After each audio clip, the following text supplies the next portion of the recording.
வணக்கம். ராவணன் மீடியா செய்திகள். கட்சி தொடங்கி தான் சந்தித்த முதல் தேர்தலிலேயே 1 கோடி வாக்குகளை கடந்து தமிழக வெற்றிக் கழகம் 50 ஆண்டு கால அரசியல் வரலாற்றில் புதிய சாதனை படைத்துள்ளது. மற்ற மாநிலங்களுக்குள் முன்மாதிரியாக இருப்பதில் தமிழகம் என்றுமே முன்னிலைதான். வளர்ச்சியில் மட்டுமல்ல, சிந்தனையிலும் புதிய உதாரணத்தை தேர்தல் கால வரலாற்றில் 2026ஆம் ஆண்டு சட்டசபை தேர்தல் உணர்த்தியிருக்கின்றது. 50 ஆண்டு கால திராவிட இயக்கம் மற்றும் அரசியல் கட்சிகளை எளிதாக ஓரங்கட்டி நடிகர் விஜயின் தமிழக வெற்றிக் கழகம் புதிய தடத்தை பதித்துள்ளது. கட்சி தொடங்கி சில ஆண்டுகள் தான் ஆனது. இந்த தேர்தல் தான் அக்கட்சி சந்திக்கும் நேரடியான முதல் பிரம்மாண்ட தேர்தலாக அமைந்துள்ளது.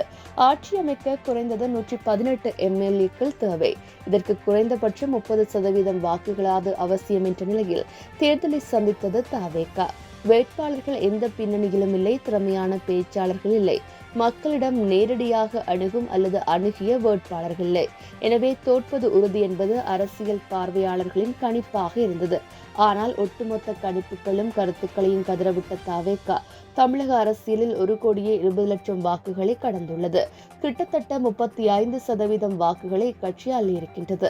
தமிழக அரசியல் வரலாற்றில் கடந்த 50 ஆண்டு காலத்தில் ஒரு கட்சி உதயமாகி தேர்தலில் பங்கெடுத்து மிக குறுகிய காலத்தில் எத்தனை சதவீதம் வாக்குகளையும் தொகுதிகளையும் பெற்றது இல்லை. இது ஒரு புதுவித மற்றும் உற்று நோக்க வேண்டிய சாதனை என்கின்றனர் அரசியல் ஆய்வாளர்கள்.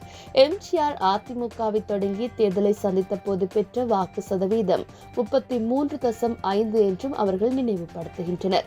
அரியணையை தன்வசப்படுத்தி ஆச்சரியம் தந்துள்ள தவேகவுக்கு இனிமேல் தான் சவால்களும் போட்டிகளும் கணப்பரிய அதிகமாக காணப்படுகின்றது. மக்களின் எண்ணங்களை பூர்த்தியாக்க வேண்டும் என்பதே வாக்களித்தவர்களின் இமாலய எதிர்பார்ப்பு. செய்திகளை உடனுக்குடன் அறிந்து கொள்ள ராவணன் மீடியா செய்திகளோடு இணைந்திருங்கள். வணக்கம்.